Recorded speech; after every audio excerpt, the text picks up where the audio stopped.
And so there was something that I had shared in around contemplation.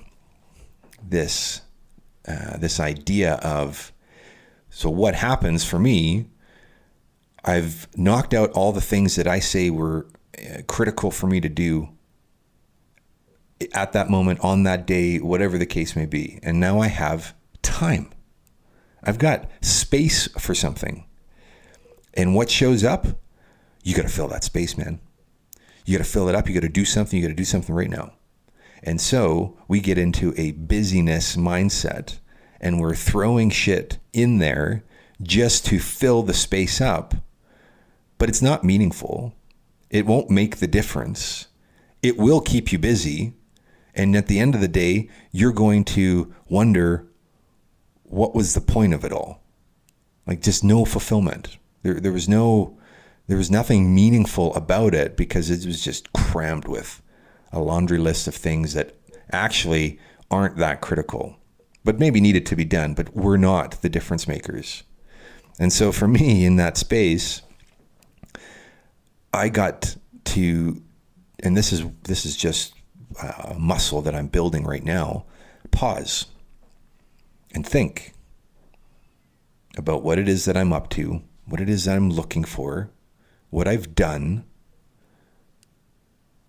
and not try and rush into something immediately afterwards, but actually spend time to think about if the next thing, whatever it is it going to make the difference for me and move it forward? And if it is, okay, then let's do that. If it's not, then I just need to keep paused and allow it the space to show up.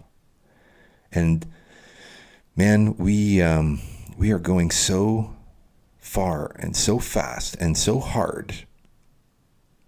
We don't allow any of that space. Almost everybody that I talk to, it'd be nice to be able to do that, would be the response. Like, well, I don't think you have a choice, man. If you don't create the space to contemplate and think about what's going on, you will burn yourself out.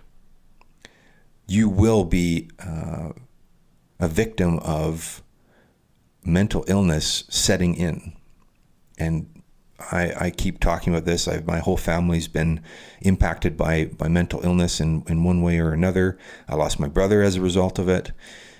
We are all walking such a fine line to our own asylum, our own mental illness, our own prison, because of decisions that we make that are actually not ours.